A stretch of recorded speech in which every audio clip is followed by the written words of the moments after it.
everyone, Simon here from the FFF and welcome to the FFF Update Show. This is a new format of show I wanted to introduce where I keep you up to date on leagues all over the world. I always like to stay updated with leagues as much as I possibly can, but it's really hard finding the time to keep fully up to date. This is a way of keeping in the loop and hopefully you will find it as useful and as interesting as I do. This episode is all about Ligue 1. Although many fully expect Paris Saint-Germain to claim their record-breaking 11th league title in the club's history, meaning they'll have one more league title than both Olympique Marseille and Saint-Etienne, you'd be foolish to think Ligue 1 was so straightforward. It was only 2 seasons ago that Lille pipped PSG to the title when so many expected the Parisian Giants to win it. It's a stick used to beat them with, as it's viewed as a gigantic failure if PSG's Galacticos don't claim domestic gold. That's paying a massive disservice to so many of the top quality clubs in the top tier of France. Christophe Galtier and co must be wary of the threat posed by the table climbing force of Racing Club de Lens and the resurgent Olympique Marseille. With PSG losing their last game to Rennes and Lens beating Auxerre, the gap between first and second is only 3 points. And victory for Marseille means they're only 5 points from the top spot. Elsewhere in the league, Monaco are in a very rich vein of form, having picked up 13 points in their last 6 matches. Both Reims and Lille are also in a very similar purple patch, having collected 12 from their last 6 games. Last season's relegation survivors Clermont Foot are, contextually speaking, in a wonderful position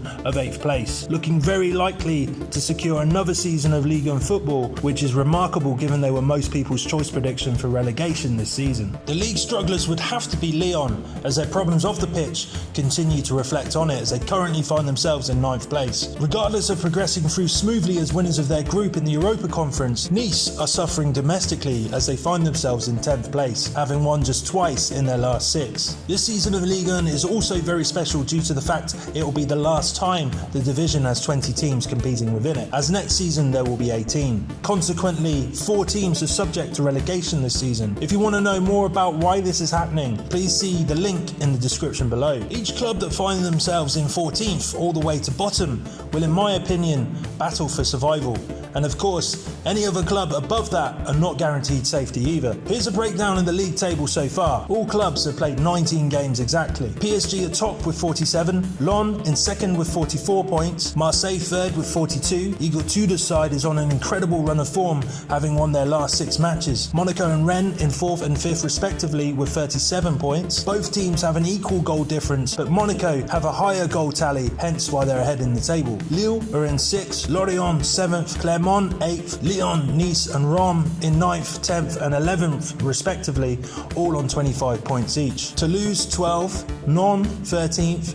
As I mentioned earlier, the 7 teams in a relegation battle are Troyes in 14th, Montpellier 15th, Strasbourg 16th, and the 4 teams currently occupying the relegation spots from 17th to last are Brest, Ajaccio, Auxerre and Angers, all in that order.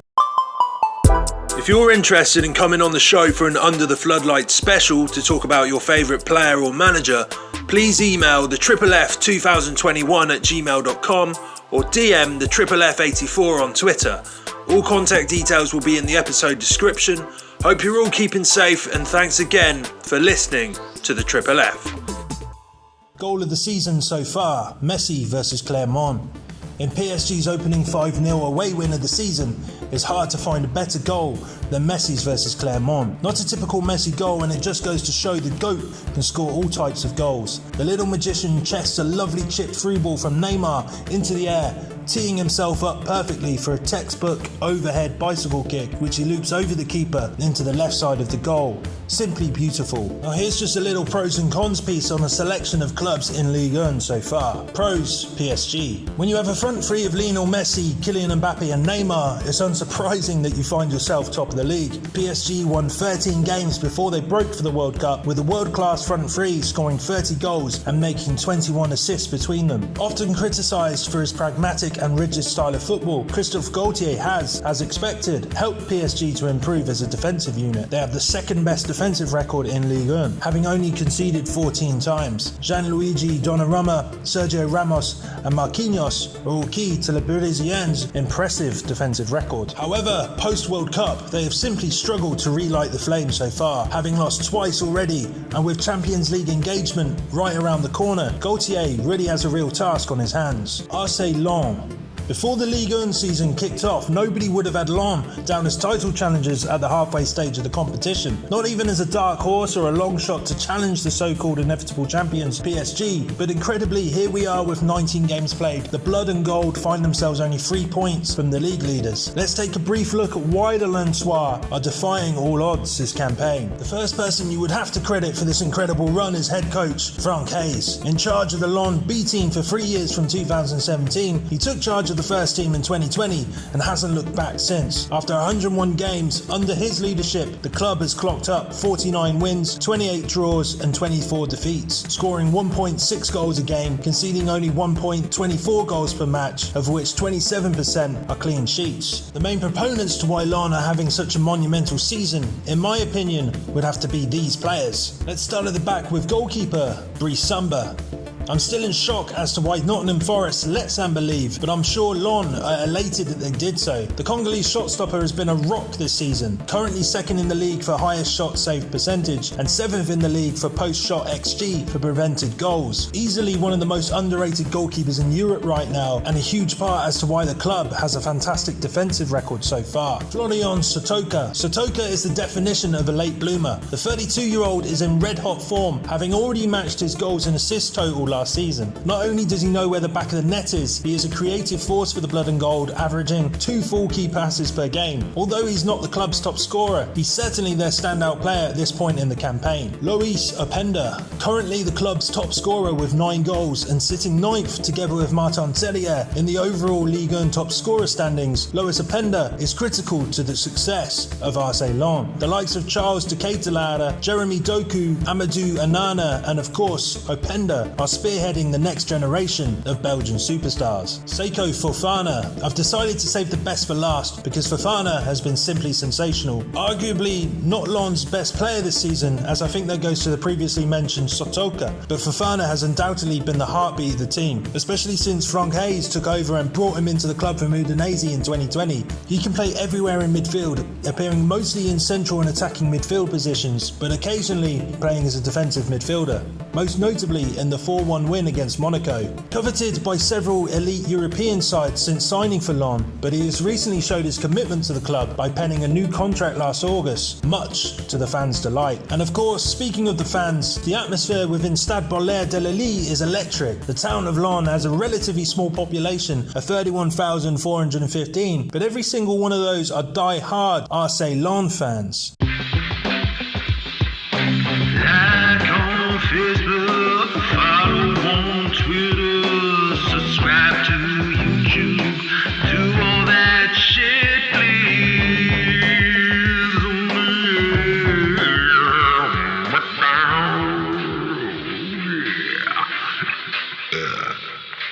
Cons. Olympique Lyonnais. After what was a dreadful 2022 for Lyon, finishing in their lowest league position for over 25 years, they would have hoped for a much better start to 2023. Unfortunately, for newly appointed manager Laurent Blanc, Les Gones continue this awful run of games, registering 2 home defeats and a draw away to Nantes. They'll be hoping to regain some confidence as they enter this new era since the takeover of the club by US businessman John Textor. However, the shadow of Jean-Michel Aulas lingers as he remains Lyon president for now. Can they shake off their off-field distractions and regain some confidence? Nice have quite a high-profile set of players when seen on paper, but in fairness, it just hasn't quite clicked for them yet. With the likes of Kasper Schmeichel, Aaron Ramsey, Nicolas Pepe, Morgan Schneiderlin, Ross Barkley and Jean-Claire Todibo all at their disposal, you'd expect the club to be in a much better position than 10th at this point. Following the departure of Lucien Favre, interim manager Didier Digard will be hoping to turn things around. Here's my pick for the 3 best players of Ligue 1 so far. Lionel Messi. You might argue that Lionel Messi struggled to find his rhythm and played to his expected level last season for PSG. The same argument can't be made this season, as the GOAT has truly settled and has been playing just as you might expect, like a footballing god. The type of football he was playing was exactly what needed to get him up to speed for the World Cup, and it obviously worked. The key thing for PSG is getting the team to replicate that form that he, Neymar and Mbappe were in pre-World Cup. They may have endured somewhat of a wobble, losing 2 games out of 3, but I'm sure it won't be long until Messi and co are firing on all cylinders again. Enzo Lefebvre. One of the biggest reasons for Lorient's early success this campaign is Frenchman Enzo Lefebvre's eye-catching form. Very classy and confident on the ball, using his low centre of gravity very well, he is often likened to stars Marco Verratti and Thiago Alcantara. Enzo is extremely quick over short distances, very difficult to defend against, an intelligent presser of the ball and efficient out of possession. It's no surprise to see the all-round talented young Frenchman coveted by many of Europe's elite. André Girotto, not a name most people would expect to see on this list, but his contribution to Nantes' success in the Europa League and the fact he helped the team keep at arm's length from Ligue 1 relegation is testament to his talent. Girotto is very versatile and dynamic at playing both a defensive midfielder or a central defender, adept at operating in a back four or a back three. He's a workhorse of a player with very high stamina, relatively comfortable with the ball at his feet and effectively strong in the air. He acts brilliant at doing the dirty work, screening the defence or being the heart of the Nantes defensive line and allowing the attacking players to create opportunities in front of goal. Honourable mentions have to go out to Kylian Mbappe, Folarin Balogun, Gianluigi Donnarumma, Chancel Mbemba, Neymar, Azzedine Ounahi, the aforementioned Seko Fofana, Martin Terrier, Jonathan David, Benjamin Andre and Alexander Nubel. Right guys, that's the Ligue 1 update for you. Let's see if PSG end up retaining their title or if we'll see a huge upset at the end of the season. I'll be hoping the likes of Lens and Marseille keep the pressure on. The league resumes tonight, so keep an eye on it. Hope you all enjoy and thank you very much again for listening and watching the FFF Ligue 1 update.